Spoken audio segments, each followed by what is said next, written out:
आज हम लोग सेकंड टेस्ट शुरू करेंगे और इसमें भी पॉलिटी से ही ये रिलेटेड है फर्स्ट टेस्ट की तरह। कल के क्लास में एक के बारे में पहले एक चीज बता देता हूँ। कल के क्लास जब शुरू किए थे और जो 51 क्वेश्चन 1 नंबर का क्वेश्चन था अनुच्छेद 330 से संबंधित, तो उसमें बताने के दौरान एक छोटी सी मिस्टेक हुई थी मुझसे कि मैंने बताया था कि 131 SC ST के लिए रिजर्वेशन सीट है अभी लोकसभा में। ये सही बात है। तो जब मैं अलग अलग बता रहा था तो मेरे मुंह से निकल गया था शायद 81 और 47, ये निकल गया था। लेकिन ये क्या है, ये एक्चुअली 81-47 नहीं है, 84-47 है। SC 84 है और ST जो है 47 है। ये है एक्चुअली, ये बोलने के क्रम में हो गया था, 84 की जगह मेरे मुंह से 81 निकल गया और 81 हम लिख भी दिए है वहां पर, तो ये रॉन्ग है। ये वाला लिखिएगा उसको, तो इसको ध्यान में रखिएगा। ऐसे ये हम फर्स्ट टेस्ट में पहले भी बताए हैं, फर्स्ट टेस्ट में इससे यही चीज पार्ट 1 या पार्ट 2 में भी बताए हैं कि 84 और 47 है। और कल भी जो है ये चीज कल हो गया था, 81 और 47 निकल गया था। तो 84 है SC के लिए, 47 है ST के लिए। जब भी फर्स्ट सेस्ट का लास्ट वाला वीडियो देखिएगा 1 का आई, तो वहां इस चीज को ध्यान में रखिएगा कि वहां 81 जो बोले हैं वो गलती है, 84 सही है और 47 ये सही है अनुच्छेद 330 से संबंधित, और 332 ये राज्य विधानसभा के लिए है, ये सही बात है। अब हम लोग सेकेंड टेस्ट को शुरू करते हैं।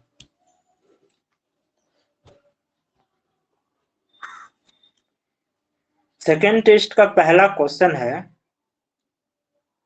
भारतीय संविधान में भाग 4 क के अनुच्छेद, भारतीय संविधान में भाग 4 क यानी कि संविधान का भाग, भारतीय संविधान में संशोधन कर भाग 4 क के अनुच्छेद यानी कि संविधान, भारतीय संविधान में संशोधन किया गया। संशोधन के उपरांत क्या हुआ, भाग 4 क के अनुच्छेद 51 क में मौलिक अधिकार जोड़ा गया। यहाँ मौलिक कर्तव्य होगा, अधिकार मिस टाइपिंग कर दिया गया है, यहाँ मौलिक कर्तव्य होगा, अधिकार नहीं होगा, मौलिक कर्तव्य होगा। मौलिक अधिकार तो पहले से ही है, ऐसे छोटे छोटे गलतियां रहती है टाइपिंग करने के दौरान, वो पता चलती है। तो यहाँ मौलिक कर्तव्य होगा, अधिकार नहीं होगा। जो लोग टेस्ट भी दे रहे होंगे वेबसाइट में वो इस चीज को ध्यान में रखिएगा, यहाँ कर्तव्य लेके चलना है, अधिकार नहीं। ये किस संशोधन के द्वारा जोड़ा गया था, सवाल है ये किस संशोधन के द्वारा जोड़ा गया था। यानी कि सवाल एक लाइन में स्पष्ट इतना कह रहा है कि भारतीय संविधान में मौलिक कर्तव्य कब जोड़ा गया था या किस संशोधन के द्वारा जोड़ा गया था। भारतीय संविधान में मौलिक कर्तव्य, भारतीय संविधान में मौलिक कर्तव्य किस संशोधन के द्वारा जोड़ा गया था। विकल्प है 44वां, 42वां, 86वां, 93वां, इनमें से कोई नहीं या एक से अधिक। इसका सही जवाब है 42वां संविधान संशोधन 1976 स्वर्ण सिंह समिति के रिपोर्ट के अनुसार। ये पहले भी बता चुके हैं, स्वर्ण सिंह समिति के रिपोर्ट के अनुसार। असल में मौलिक कर्तव्य क्यों जोड़ा गया, देखिए अर्थ कहा ये एक है कि कर्तव्य मतलब करने योग्य कार्य कर्तव्य कहलाते हैं। तो अधिकार और कर्तव्य एक दूसरे का पूरक है, अधिकार और कर्तव्य एक दूसरे का पूरक है। इसको उदाहरण में ऐसे समझिए कि कोई स्टूडेंट हमारे यहाँ एडमिशन लिए पढ़ने के लिए, वो एडमिशन लिए, पेमेंट की, अब क्या है कि उनका ये अधिकार है, ये उनका अधिकार है कि चूंकि एडमिशन लिया तो वो अब हमसे पढ़ाई करवाइए, हमसे पढ़े। लेकिन हम उनके इस अधिकार को कब दे पाएंगे, जब वो रेगुलर क्लास जुड़ेंगे, जब वो हमारे रेगुलर क्लास जुड़ेंगे, हमारे गाइडलाइन को फॉलो करेंगे, तभी वो उनका जो अधिकार है हम उनको दे पाएंगे।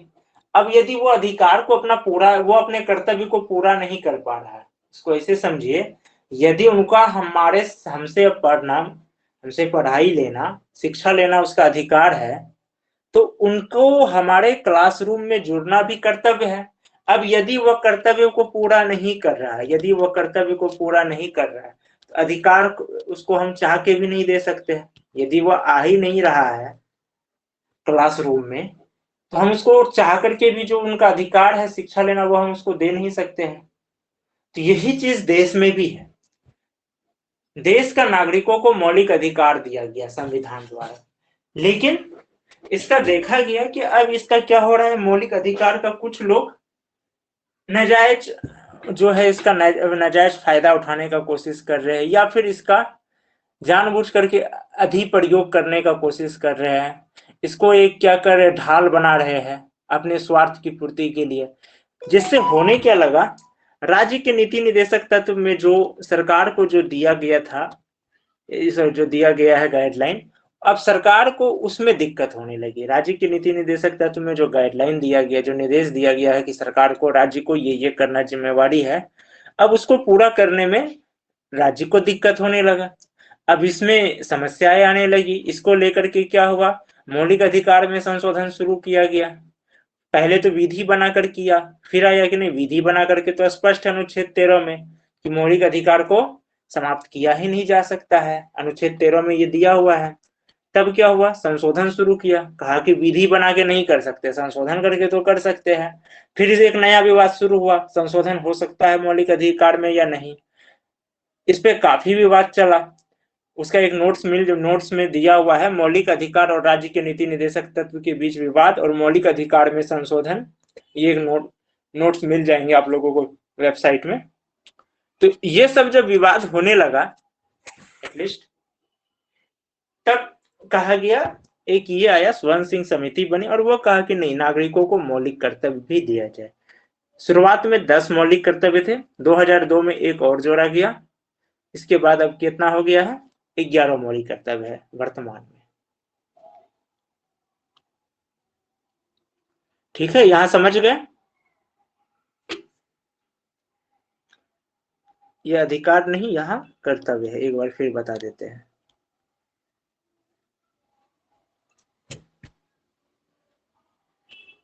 और देखिए यहाँ पर अगर अधिकार रहा, यहाँ तो चलिए चूंकि क्वेश्चन हमारे ही द्वारा बना हुआ है तो पता है कि नहीं, यहाँ पे टाइपिंग में गलती हो गई। लेकिन अगर यदि ये क्वेश्चन एग्जाम में आ जाए, अब वहां पर तो ये वाला संभावना पे नहीं चल सकते कि टाइपिंग में गलती हो गई, क्योंकि यहाँ क्वेश्चन खुद मेरे द्वारा तैयार हुआ तो मुझे पता चल गया कि यहाँ पे टाइप करने वाले ने गलती किया है, कर्तव्य की जगह अधिकार लगा दिया है। ये हो जाता है कंफ्यूजन एक्चुअली, ये थोड़ा सा हो जाता है कभी कभी टाइप करने के दौरान, जल्दी टाइप में खासकर, तो सुधार। लेकिन अगर यही क्वेश्चन यदि एग्जाम में आ गया, तब यहाँ पर वह अनुमान लगा के नहीं चलना, वहां तब आंसर होगा अंग, इनमें से कोई नहीं, या एक से अधिक, इनमें से कोई नहीं होगा। एक से अधिक तो इसमें होगा ही नहीं, तो इनमें से कोई नहीं। क्यों? क्योंकि मौलिक अधिकार का ना तो भाग 4 का क से संबंध है, ना ही 51 क से संबंध है। ठीक है, लेकिन यहाँ स्पष्ट है कि यहाँ अधिकार मिस टाइपिंग है, यहाँ पर कर्तव्य है। जो लोग वेबसाइट में भी सेट बना रहे होंगे, इस बात को माइंड में लेकर चलिए, ऐसे वहां भी एडिट कर दिया जाएगा।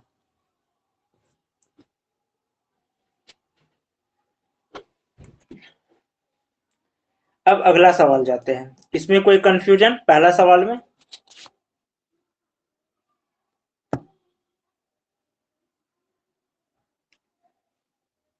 चलिए,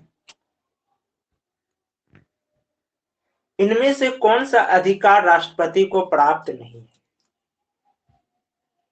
राष्ट्रपति को कई प्रकार के अधिकार प्राप्त है, कार्यपालिका से संबंधित, विधायिका से संबंधित, अध्यादेश से संबंधित, न्यायपालिका से संबंधित, सैन्य से संबंधित।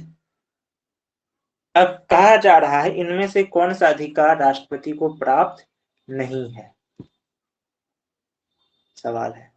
पहला है क्षमा प्रदान करने का, दूसरा है आपातकाल की घोषणा करने का, तीसरा, यहां भी देखिए अब ये कर दिया गया, गौ नीचे होना था, अध्यादेश जारी करने का, चौथा सर्वोच्च न्यायालय के न्यायाधीश को हटाने का, पांचवा इनमें से कोई नहीं या एक से अधिक, इनमें से कोई नहीं या एक से अधिक। आप लोग के विचार से इसमें कौन सा सही जवाब होगा? पहला है क्षमा प्रदान करने का, दूसरा है आपातकाल की घोषणा करने का, तीसरा है अध्यादेश जारी करने का, चौथा है सर्वोच्च न्यायालय के न्यायाधीश को हटाने का, पांचवा है इनमें से कोई नहीं या एक से अधिक। कौन सा अधिकार राष्ट्रपति को इनमें से प्राप्त नहीं है? सवाल है आप लोग के विचार से कौन सा विकल्प होगा?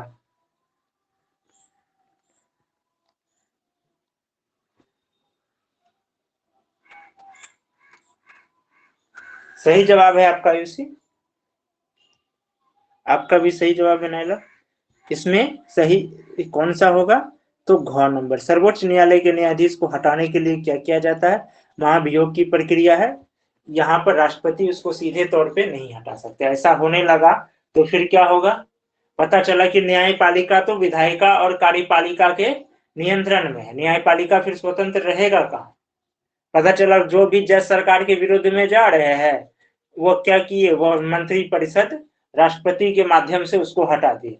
क्योंकि ये तो सर्वविदित बात है कि भारतीय संविधान में या भारत में राष्ट्रपति का पोस्ट क्या है, भले ही ये संवैधानिक प्रमुख है, ये भले ही संवैधानिक प्रमुख है, लेकिन ये क्या है, रबर स्टाम्प का जैसा माना जाता है। ये बात तो सर्वविदित है। तो स्वाभाविक बात है यदि इसको न्यायाधीश को हटाने का भी राष्ट्रपति को अधिकार दे दिया जाए तो क्या होगा? न्यायपालिका की स्वतंत्रता वो नहीं रहेगी जो है।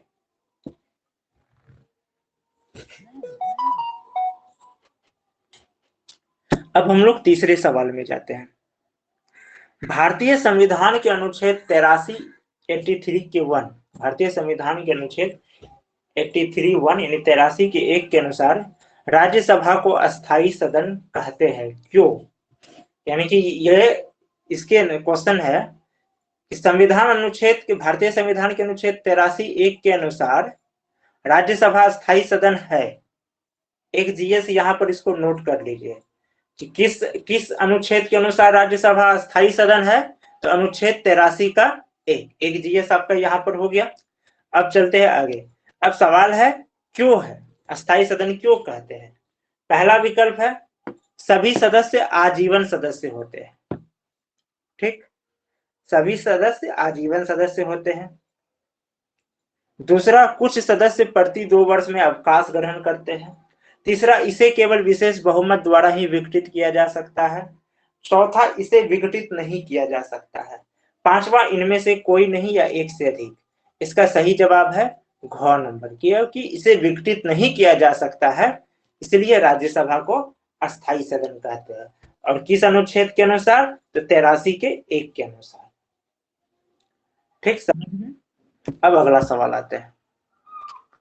अनुच्छेद 168 के अनुसार राज्य की विधायिका में सम्मिलित होगी। अनुच्छेद 168 के अनुसार राज्य की विधायिका में सम्मिलित होगी। पहला विकल्प विधानसभा, पहला विकल्प विधानसभा। दूसरा विकल्प राज्यपाल, तीसरा विकल्प विधान परिषद, चौथा विकल्प विधान परिषद जहां इसका अस्तित्व है, पांचवा विकल्प इनमें से कोई नहीं या एक से अधिक। हम लोग पहले देखते हैं कौन कौन सा है। सबसे पहला विकल्प विधानसभा, ये राज्य की विधायिका का में सम्मिलित है। दूसरा राज्यपाल, ये भी है। तीसरा विधान परिषद, विधान परिषद नहीं, इस अगर देखिए विधान परिषद क्या है कि हर राज्य में नहीं है, सिर्फ 6 राज्य में है, 2-3 राज्य में प्रस्तावित है, असम, तमिलनाडु, पश्चिम बंगाल, बाकी में नहीं है। तो इस वजह से क्या है, यहां पर हो जाएगा विधान परिषद। यहां पर विधान परिषद जहां इसका अस्तित्व है, घ वाला होगा, यानी जहां इसका अस्तित्व है तो वहां वो विधायिका में शामिल होगी, नहीं है तो नहीं होगी। तो इसका सही जवाब हो गया क, ख और घ। यानी कि एक से अधिक। अंघ नंबर, सही उत्तर क्या हो गया? अंघ नंबर एक से अधिक। क, ख और घ। मतलब अनुच्छेद 168 के अनुसार राज्य की विधायिका में कौन कौन होगा? तो विधानसभा होगा और राज्यपाल होगा, ये परमानेंट है। यदि विधान परिषद है तो, यदि विधान परिषद है तो। कभी एग्जाम में भी लिखना हो मेंस में तो इस चीज को ध्यान रखिएगा। मान के चलिए राज्य की विधायिका से संबंधित लिख रहे हैं, तो जब भी विधान परिषद का जिक्र कीजिएगा कहीं भी, तो वहां पहले ही एक बार कम से कम ये लिख देना है जहां इसका अस्तित्व है, या यदि ये है तो, यदि इनका अस्तित्व है तो।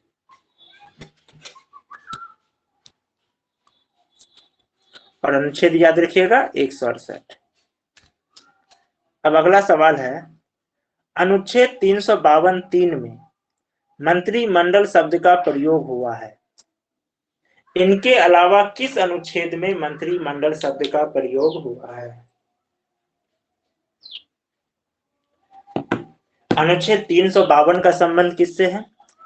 आपातकाल से, राष्ट्रीय आपातकाल से, जो तीन युद्ध, बाह्य आक्रमण और आंतरिक सशस्त्र विद्रोह के कारण आती है और लगाई जाती है। किनके द्वारा? राष्ट्रपति के द्वारा लगाए जाते हैं। लेकिन राष्ट्रपति कब लगा सकते हैं? जबकि मंत्रिमंडल उनको लिखित सिफारिश देंगे। हालांकि पहले लिखित सिफारिश का सिस्टम नहीं था, 78 से पहले लिखित का सिफारिश नहीं था, वहां था सिर्फ सिफारिश। तो इसमें हुआ ये कि जब इंदिरा गांधी आपातकाल लगाई और सरकार बदली, तो उस पर जांच बैठा कि आपातकाल का आधार का, तो आपातकाल का आधार का जब जांच करने गए और जब कोर्ट में, अब इंदिरा गांधी का कहना था कि हाँ हम जो है मंत्रिमंडल का सलाह लेकर के दिए, आपातकाल लगाने बोले थे राष्ट्रपति को। लेकिन ये अब मंत्रिमंडल जो थे, बाकी के मंत्री थे, वो पीछे हट गए। असल में वो राजनीतिक चाल था, राजनीतिक चाल था कि इससे क्या हुआ, संदेह हुआ कि कौन दोषी है, इसका संदेह बना, संदेह का लाभ सबको मिल गया। तो राष्ट्रीय आपातकाल में उस समय यही हुआ कि मंत्रिमंडल पीछे हट गए। अब इसका तो कोई जांच, कोई प्रमाण है नहीं, इंदिरा गांधी करे नहीं, सब बोला था। बाकी लोग बोल रहे हैं नहीं नहीं, हम लोग तो बोले ही नहीं थे, ये अपने मन से लगा लिए है। लास्ट तब क्या किया, 78 में क्या किए गए, संविधान संशोधन किया गया और कहा दिया गया नहीं, अब लिखित रूप से देना होगा, मंत्रिमंडल को लिखित देना होगा। लिखित देने में तो कोई पीछे नहीं हट सकता है, और लिखित नहीं है, इसका दोषी फिर कौन होगा? प्रधानमंत्री इनके दोषी होंगे। तो सवाल है कि अनुच्छेद 352(3) में जो मंत्रिमंडल शब्द का प्रयोग हुआ है, मूल संविधान में मंत्रिमंडल शब्द का प्रयोग नहीं था, ये भी ध्यान में रखिएगा। ये सवाल भी आ सकता है कि क्या मूल संविधान में मंत्रिमंडल का प्रयोग था? तो मूल संविधान में मंत्रिमंडल का प्रयोग नहीं किया गया था। ये 1952 में ही किया गया है। 352, 1978, ये 1952 में ही, ये 1978 में ही किया गया है। कब किया गया? 1978 में ही 352 द्वारा 44वें संविधान संशोधन में जोड़ा गया है। मूल संविधान में मंत्रिमंडल नहीं था, मूल संविधान में मंत्री परिषद है। 74 और 75 में, 74 और 75 में मूल संविधान में मंत्री परिषद का जिक्र है। मंत्रिमंडल 1978 में जोड़ा है 44वें संविधान संशोधन द्वारा। कहा? तो 352 में। अब सवाल यही है कि क्या इसका अन्य अनुच्छेद में भी किसी, इसके अलावा 352 के अलावा भी किसी अन्य अनुच्छेद में भी मंत्रिमंडल शब्द का प्रयोग हुआ है? विकल्प है 75, दूसरा है 74, तीसरा है 76, चौथा है 356, पांचवा है इनमें से कोई नहीं या एक से अधिक। आप लोग इसका जवाब दीजिए। बहुत सिंपल जवाब रह गया, इतना समझाने के बाद बहुत ही सिंपल जवाब रह गया। इसका कौन सा जवाब होगा?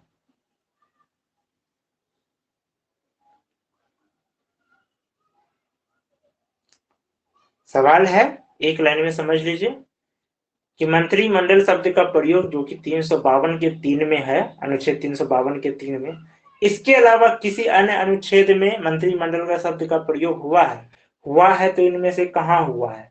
75, 74, 76, 356 या इनमें से कोई नहीं, एक से अधिक। अब आप लोग में से जवाब दीजिए, क्योंकि जितना समझाया इसका जवाब बहुत सिंपल रह गया।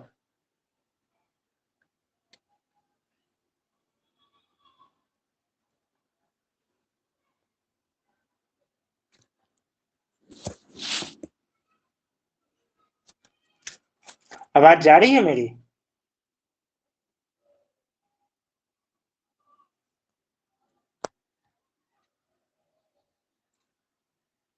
हाँ, इसका नहीं, सी नहीं होगा। आप अभी देखिए, हम तुरंत ही समझाए आप लोगों को कि 352(3) का जो प्रयोग है, हम दो बात अभी बोले। मूल संविधान में मंत्रिमंडल शब्द का प्रयोग नहीं था, मंत्रिपरिषद का था 74 और 75 में। ठीक, मंत्रिमंडल शब्द का प्रयोग कब किया गया? 44वां संविधान संशोधन में 1978। कहाँ किया गया? अनुच्छेद 352 के 3 में। हम ये बात अभी तुरंत समझाए है। 356 में भी नहीं है मंत्रिमंडल का कहीं भी प्रयोग, सिर्फ एक जगह है, इसके अलावा और कहीं नहीं है। इसका उत्तर होगा कोई नहीं।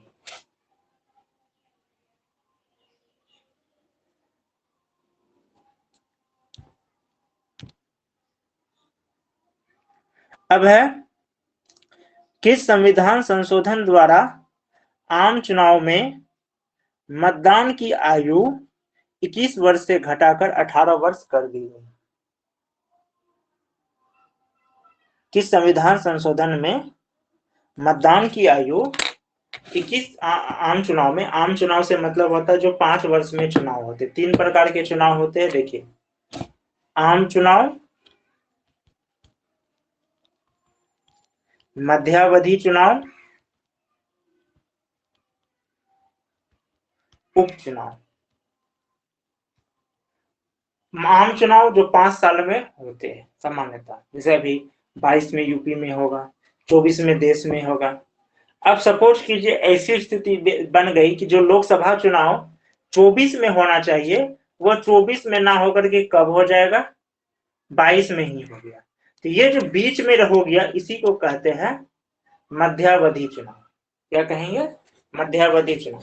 अब है कि कोई एक पोस्ट सीट खाली हो गया, कोई एक सीट खाली हो गया, तो अब उसमें जो चुनाव होगा उसी को कहते हैं उपचुनाव।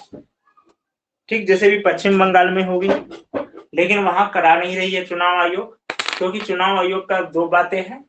पहला बात क्या है, एक तो कोरोना है, दूसरा क्या है कि उपचुनाव का भी एक नियम है कि सामान्यतः अब स्पेशली कहीं उपचुनाव नहीं होता। अब जैसे हर राज्य में चुनाव होती है, किसी राज्य में जब चुनाव का समय आता है, 6 महीना साल भर में तो चुनाव होता ही होना है लगभग, ये नियम होता है। तो जब उपचुनाव जब वो होती है, जब वहां पर उस राज्य में होता है चुनाव, उसी के साथ जितने भी उपचुनाव होते हैं करा दिए जाते हैं, क्योंकि चुनाव कराने में खर्च है, परेशानी है, और चुनाव आयोग के पास अपना कोई भी कर्मचारी जो होते हैं वो सरकार के कर्मचारी लेके कार्य करना पड़ता है। उनका अपना तो कोई है नहीं कि हाँ 10,000 20,000 कर्मचारी है, वो पूरे भारत में काम कर रहा है, उसको तो सरकार के कर्मचारी से काम करना पड़ता है, उनका कोई अपना सचिवालय नहीं है। तो इस वजह से उपचुनाव का एक नियम होता है कि वो जब चुनाव होते हैं किसी राज्य में या देश में तभी ही करा देना है। और यदि उस राज्य में, अगर राज्य में या देश में कुछ भी है, अगर 6 महीना या साल भर का समय है, 6 महीना सॉरी 1 साल तक के अंदर में चुनाव है, 1 साल के अंदर यदि चुनाव होने वाला है, फिर नहीं कराता है। यही वजह है कि अभी हाल फिलहाल में जो उत्तराखंड के सीएम को इस्तीफा देना पड़ा, उसका रीजन यही है, मात्र 114 दिन में, क्योंकि कोई उनको ना विधानसभा से थे नहीं, विधान परिषद वहां है नहीं, और उपचुनाव हो नहीं सकता है, और 6 माह से ज्यादा बिना किसी सदन का आप रह नहीं सकते हैं, इसलिए उनको इस्तीफा दिलाया गया। तो सवाल है, किस संविधान संशोधन द्वारा आम चुनाव में यहाँ मध्यावधि उपचुनाव सब आ गया, सिर्फ आम चुनाव मत रखिएगा, मतदान की आयु 21 वर्ष से घटाकर 18 वर्ष कर दी गई। पहला है 76वां, दूसरा है 42वां, तीसरा है 44वां, चौथा 73वां, पांचवा इनमें से कोई नहीं या एक से अधिक। इसका सही जवाब होगा इनमें से कोई नहीं, क्योंकि 61वां है।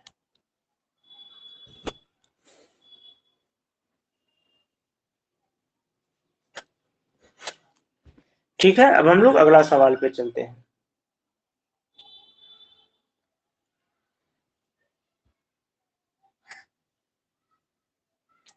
राष्ट्रपति द्वारा राज्यसभा में साहित्य, संगीत, कला आदि से जुड़े 12 व्यक्तियों को मनोनीत किया जा सकता है। ये सबको पता है। 12 संविधान अभी राज्यसभा में कुल सीट, राज्यसभा में 245 सीट है। ऐसे कुल सीट कितना है? 250। 5 सीट अभी कोई उसका है नहीं गणपूर्ति, 245 ही गणपूर्ति में आते हैं, जिनमें 233 चयनित होते हैं, 12 मनोनीत होते हैं। ये मनोनीत कहाँ से होंगे? ये 12 साहित्य, संगीत, कला, समाज सेवा, ये आदि क्षेत्र से कुछ भी हो सकते हैं। अब है कि ये इसका उल्लेख किस अनुच्छेद में किया गया है? इसका उल्लेख किस अनुच्छेद में किया गया है? पहला विकल्प है 80, दूसरा विकल्प है 81, तीसरा है 78, चौथा है 79। 80, 81, 78, 79। इसका सही जवाब है कौन? 80, अनुच्छेद 80 में किया गया है।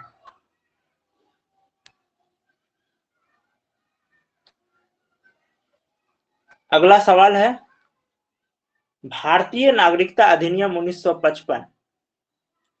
भारत में नागरिकता को लेकर के अधिनियम कब आया था? 1955।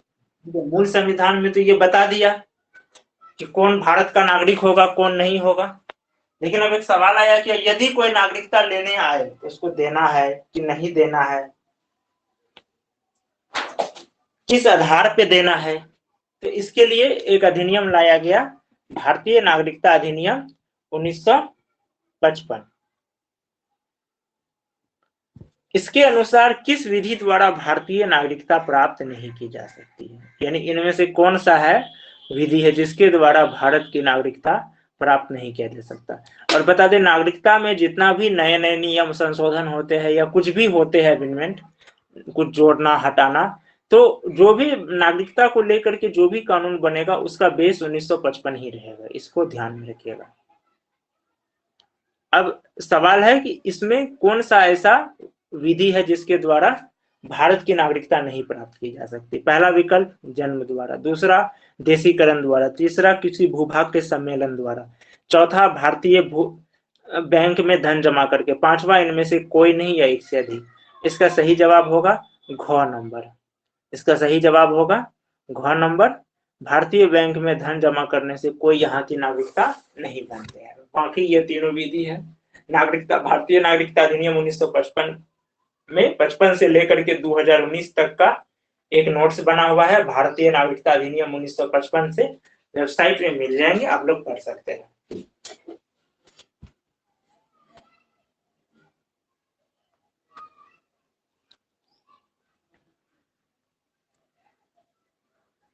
अब है संविधान के अनुच्छेद 356 के अनुसार, संविधान के अनुच्छेद 356 के अनुसार राज्य में राष्ट्रपति शासन लागू किया जा सकता है। ठीक, संविधान के अनुच्छेद 356 के अनुसार राज्य में राष्ट्रपति शासन लागू किया जा सकता है। राष्ट्रपति किसकी सलाह पर राज्य में राष्ट्रपति शासन लागू कर सकते हैं?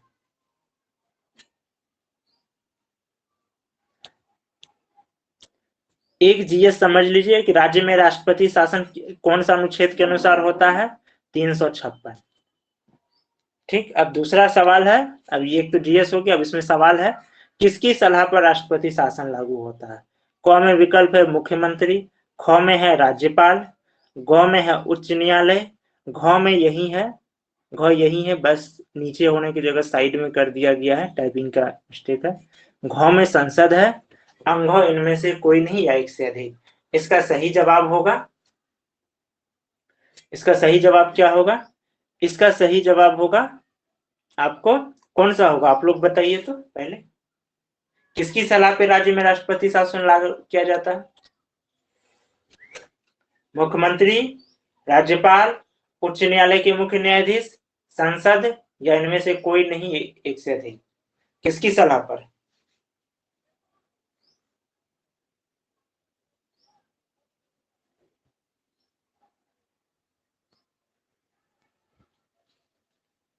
चलिए, आपका सही जवाब है राज्यपाल। राज्यपाल की सलाह पर, राज्यपाल की सलाह से अनुच्छेद 356 के अनुसार राज्य में राष्ट्रपति शासन लगाया जाता है। और एक बार लगने के बाद क्या होता है, इसका एक नियम होता है कि राष्ट्रपति शासन लगने के बाद संसद में साधारण विधेयक से, साधारण विधेयक का मतलब गण पूर्ति का, यानी कि जितने सदस्य आए हैं उसका 50% प्लस हुआ।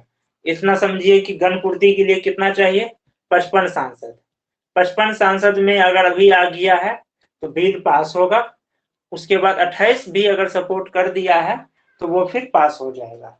तो अब ऐसा कोई सरकार तो होगी नहीं कि जिसके पास 28 सांसद ना हो। तो इस वजह से ये जब भी राष्ट्रपति शासन लगती है, ये माना जाता है कि ये लग गई, ये पास होगा ही पास होगा। तो 2 माह के अंदर क्या करना है, संसद में इसका अनुमोदन कराना है। अनुमोदन अगर हो गया तो ठीक है, यदि नहीं हुआ तो फिर वो क्या होगा, 6 हफ्ते के अंदर निरस्त हो जाएगा। 6 हफ्ते या कुछ दिन होता है, 6 हफ्ते या समथिंग है, एक वो फिर निरस्त हो जाता है। राष्ट्रपति शासन फिर क्या होता है, वहां पर निरस्त हो जाता है। और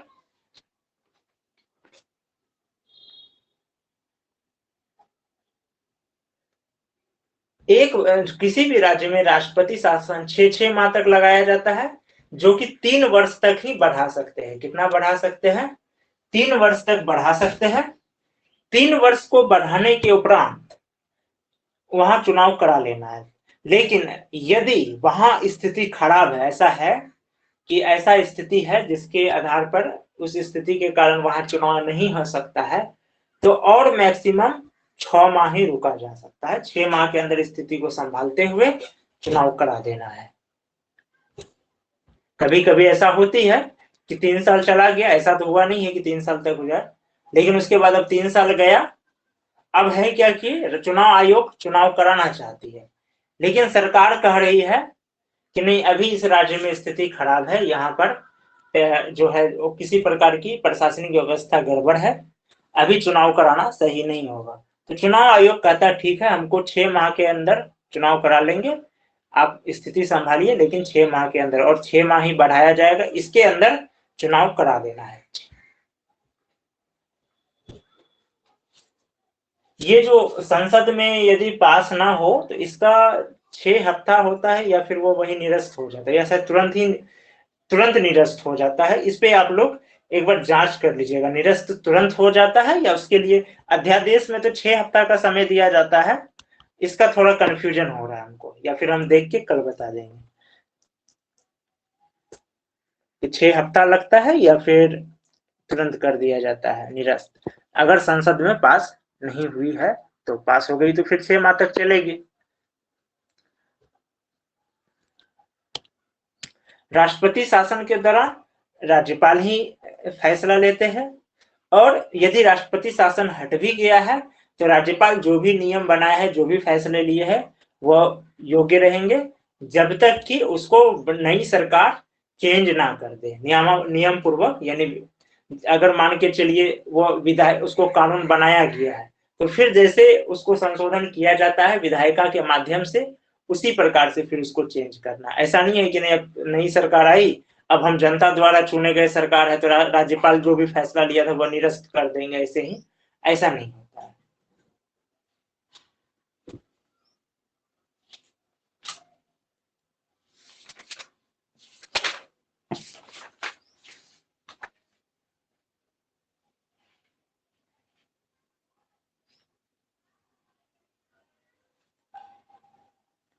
अब अगला सवाल है, लोकसभा का पहला आम चुनाव कब हुआ था? लोकसभा का पहला आम चुनाव कब हुआ था?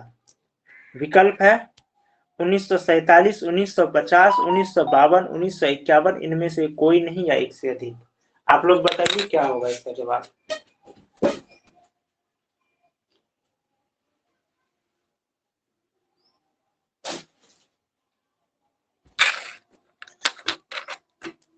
पहला आम चुनाव लोकसभा का,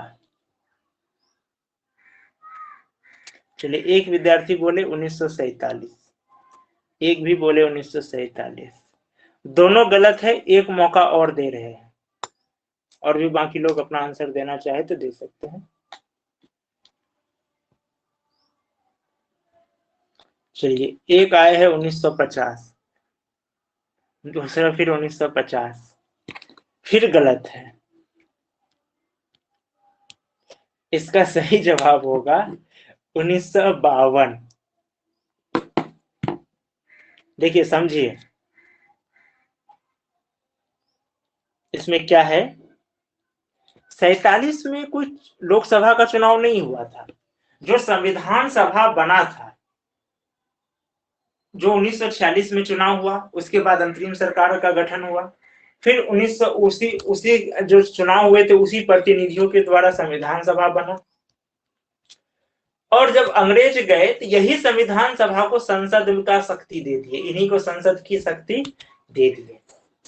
बात समझे, इसी को संसद की शक्ति दे दिए, और जो अंतरिम सरकार बनी थी उसी को फिर नए भारत का भी मंत्रिपरिषद में बदल दिया गया। और उस समय भारत का गवर्नर जनरल ही होता था, उस समय भी भारत का गवर्नर जनरल ही होता था। प्रधानमंत्री की कोई खास शक्ति उतनी ही थी जितनी की अंग्रेजी सरकार में जो गवर्नर जनरल के नीचे उपराष्ट्रपति की शक्ति होती थी। नई सरकार में जो है यही चला। 1950 में जब हमारा संविधान पूरी तरह से लागू हुआ, गवर्नर जनरल की जगह अब क्या हुआ, राष्ट्रपति हुआ। ये संविधान सभा जो संसद में बदला वो बना रहा, उसको कहा कि 5 साल चलाएंगे, ये बना रहा, जो संविधान सभा संसद में बदला वो बना रहा। और राष्ट्र अब जो है फिर जो वर्तमान में सिस्टम है वह सिस्टम आ गया कि राष्ट्रपति अब जो है क्या हो गए हैं, वो अब राष्ट्र का प्रमुख होंगे, गवर्नर जनरल अब नहीं रहे। प्रधानमंत्री अब संवैधानिक प्रशासनिक प्रमुख हो गए, राष्ट्रपति संवैधानिक प्रमुख हो गए, संसदीय प्रणाली अपना लिए। उसके बाद फिर 1952 में चुनाव कराया गया, पहला आम चुनाव, जिसमें फिर कौन आए, फिर नेहरू जी ही बने। इसलिए यदि सवाल आए पंडित जवाहरलाल नेहरू पहली बार प्रधानमंत्री कब बने भारत के, 1947। संविधान लागू होने के बाद पहली बार प्रधानमंत्री कब बने, 1952।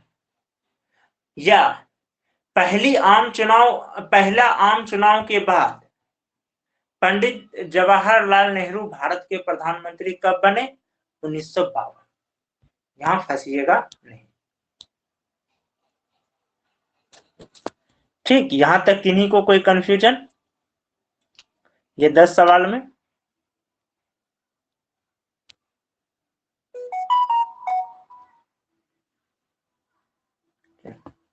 अब 11 नंबर आते हैं।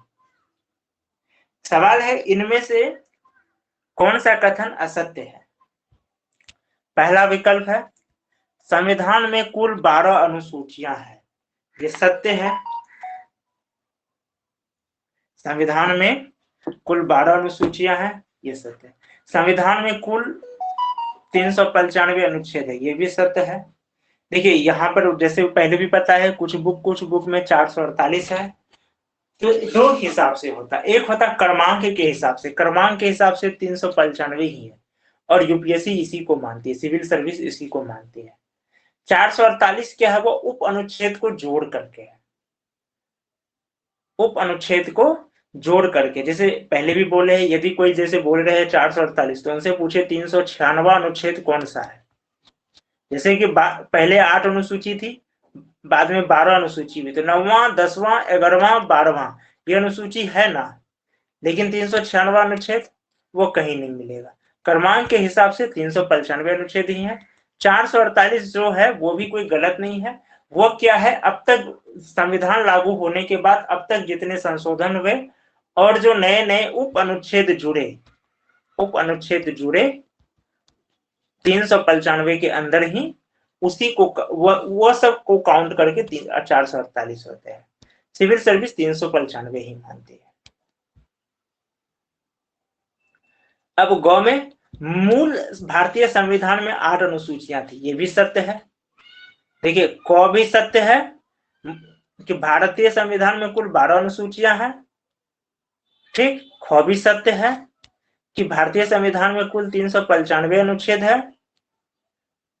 ग भी सत्य है, मूल भारतीय संविधान में 8 अनुसूचियां थी।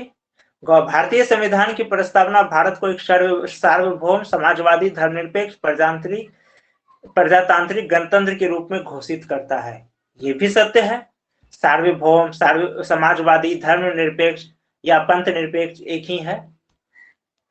प्रजातांत्रिक या लोकतांत्रिक एक ही बात है। गणतंत्र के रूप में घोषित करता है, सही बात है। यानी कि चारों के चारों सत्य है। सवाल क्या था, असत्य कौन है? तो इसका सही जवाब होगा कोई नहीं। अंगह नंबर होगा इसका जवाब ई, यानी कि 5वां, इनमें से कोई नहीं।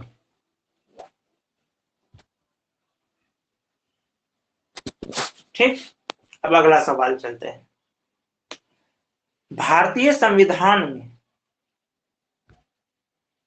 भारतीय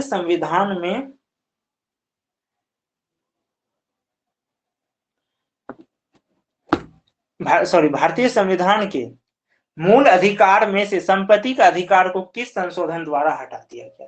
पहले 7 मूल अधिकार थे, लेकिन अब 6 है। क्यों 6 है? क्योंकि जो संपत्ति का अधिकार है इसको अनुच्छेद 31 से हटा करके कहा किया, 300 का क में डाल दिया है विधिक अधिकार के रूप में। अब कौन सा हो गया? साधारण अधिकार, विधिक अधिकार, ये अब हो गया है। ये भी सवाल आ जाता है कि अनुच्छेद 31 से हटाकर कहां ले गया? तो 300 में ले गया। तो सवाल यही है कि किस संशोधन द्वारा हटा दिया गया, किस संशोधन द्वारा हटा दिया गया? पहला विकल्प है 44वां, दूसरा 42वां, तीसरा 76वां, चौथा 38वां, 5वां इनमें से कोई नहीं या एक से अधिक। 44, 42, 76, 38 या इनमें से कोई नहीं, एक से अधिक। तो कौन सा संशोधन है, आप लोग बताइएगा, कौन से संशोधन के द्वारा हटा दिया गया मूल अधिकार से संपत्ति का अधिकार?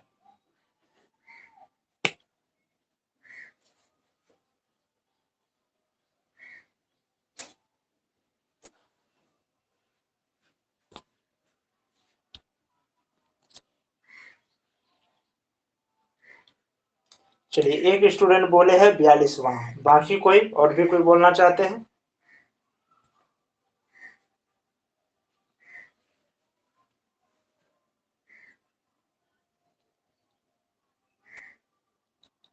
एक बोले है 38। अभी तक दोनों गलत है, एक चांस और दे रहे हैं दोनों सभी को।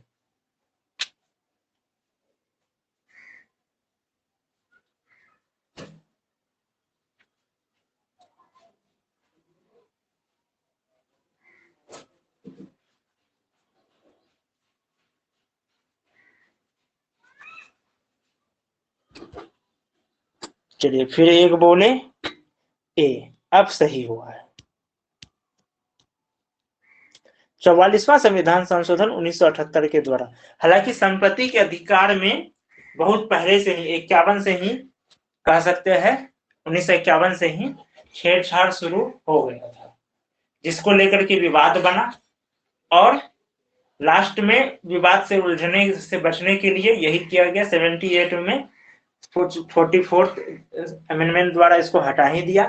और लास्ट में यही हुआ कि क्या ये हटाना चाहिए।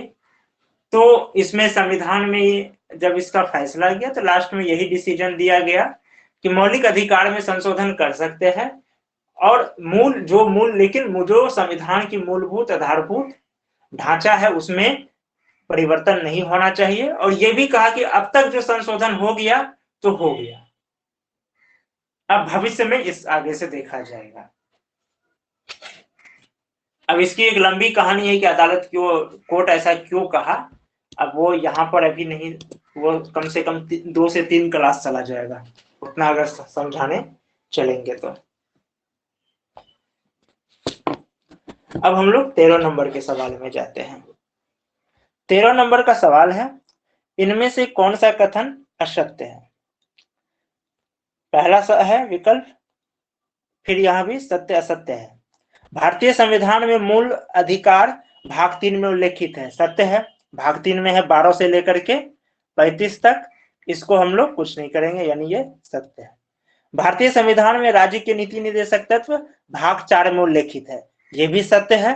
36 से लेकर 51 तक, ध्यान रखिएगा 51 क नहीं, 51 तक, सिर्फ 51 क नहीं है। 51 क में क्या है तो वो अभी आगे बता रहे हैं।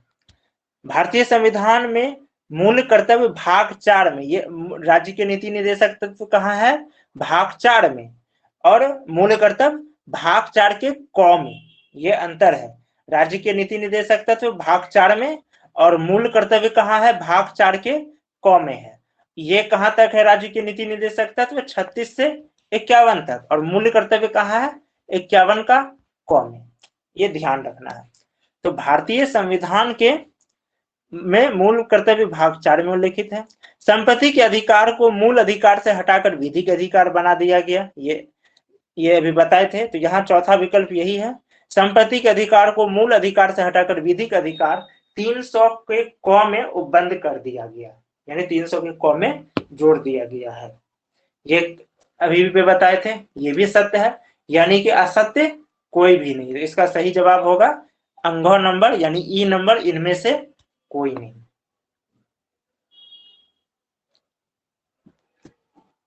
ठीक है, ये समझ गए, 13 नंबर समझ गए सभी। इसमें 4 जीएस छुपा हुआ है। चलिए अब नेक्स्ट क्वेश्चन चलते हैं। भारतीय संविधान में केंद्रीय सरकार के अधिशासी शक्तियों को किसमें निहित किया गया है, जो केंद्रीय सरकार की जो शक्तियां हैं उसको किसमें निहित किया गया है।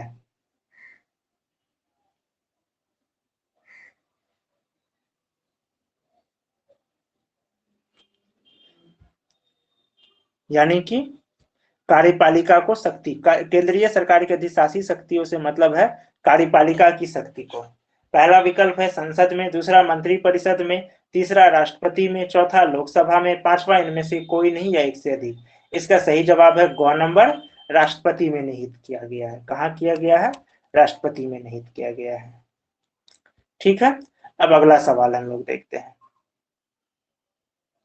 भारत में सर्वोच्च न्यायालय की स्थापना हुई, भारत में सर्वोच्च न्यायालय की स्थापना हुई।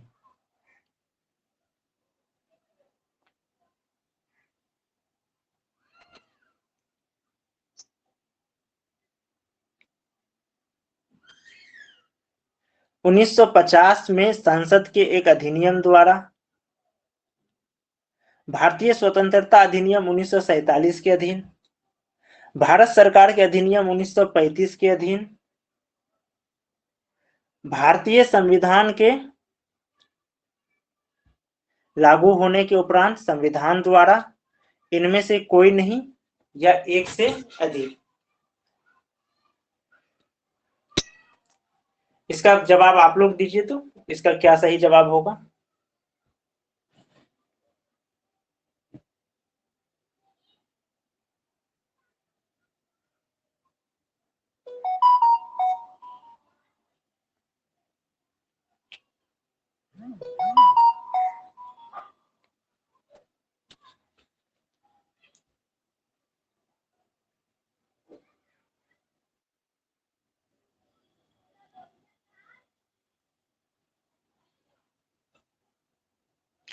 क्या होगा आप लोग के अनुसार।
देखिए इसमें जो है इसका सही उत्तर है, ऐसे ये इसमें कई प्रकार के जवाब हो जाएंगे।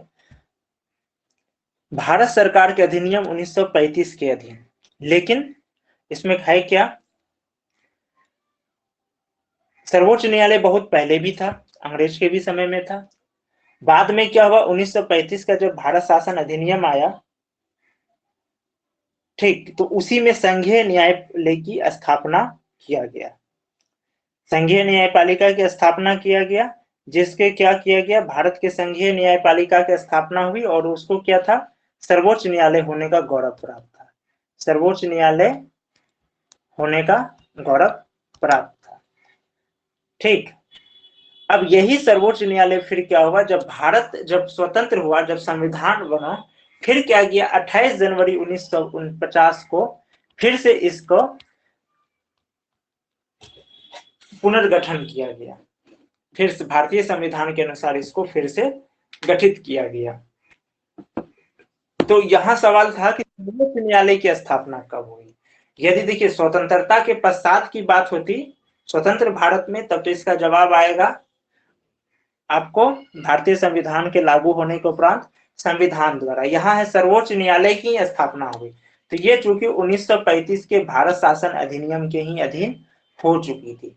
हम लोग फिर क्या किए, जैसा कि सबको पता है कि भारतीय संविधान में ऐसी बहुत सारी बातें हैं, बहुत सारी के 2/3 चीज हिस्सा वो 1935 का ही है, और ये संविधान में खुद जो सर्वोच्च न्यायालय है, सर्वोच्च न्यायालय का ही भाग 5 147 में ये वर्णन कर दिया गया है कि यदि कोई ऐसा, सर्वोच्च न्यायालय को यदि फैसला देते वक्त यदि कोई ऐसा बात है जो भारतीय संविधान में नहीं है, जिसका वर्णन या उल्लेख, तो वो 1947 के भारत शासन अधिनियम को आधार बना सकता है।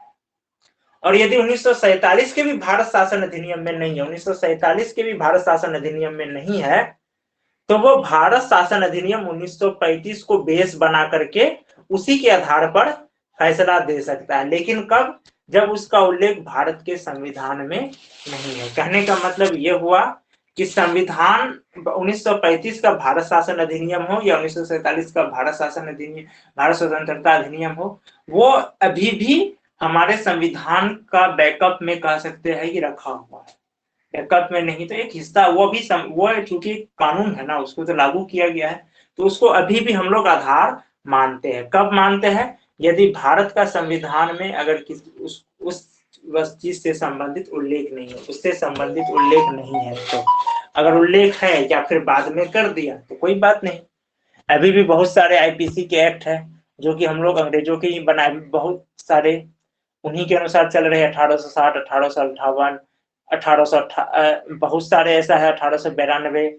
अभी जैसे आपदा अधिनियम, ये भी कब का है, 1858 या 88 का है। आपदा अधिनियम जो कि कोरोना काल में लगाया गया, उसको क्या किया गया, हम लोग समय समय पर संशोधन करते आ रहे हैं, लेकिन बेस उसी समय को लेकर के चल रहे हैं जिस समय अंग्रेज बनाए थे। तो इसका सही जवाब होगा ग नंबर, भारत सरकार के अधीन, भारत सरकार के अधिनियम 1935 के अधीन।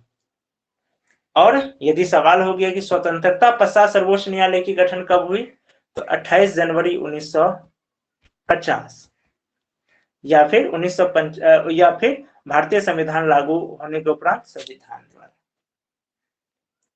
यहाँ पर ऐसे सवाल आ जाते हैं पॉलिटी में, तो टेक्निकल क्वेश्चन होते हैं, ये बहुत सोच समझ कर इनको सॉल्व करना पड़ता है। ठीक है, यहां तक कोई कंफ्यूजन आप लोग को, समझ गए सारा?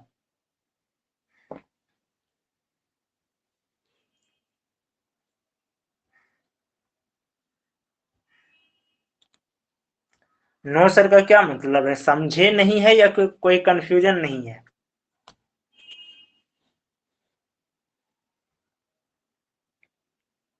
हाँ, तो अभी 15 रखते हैं, बाकी जो है अब 10 बजे वाले क्लास में करते हैं, रात के 10 बजे वाले क्लास में। इसमें पार्ट 1 में और 23 होंगे, 23 क्वेश्चन वो 10 बजे वाले क्लास में कंप्लीट कर देंगे।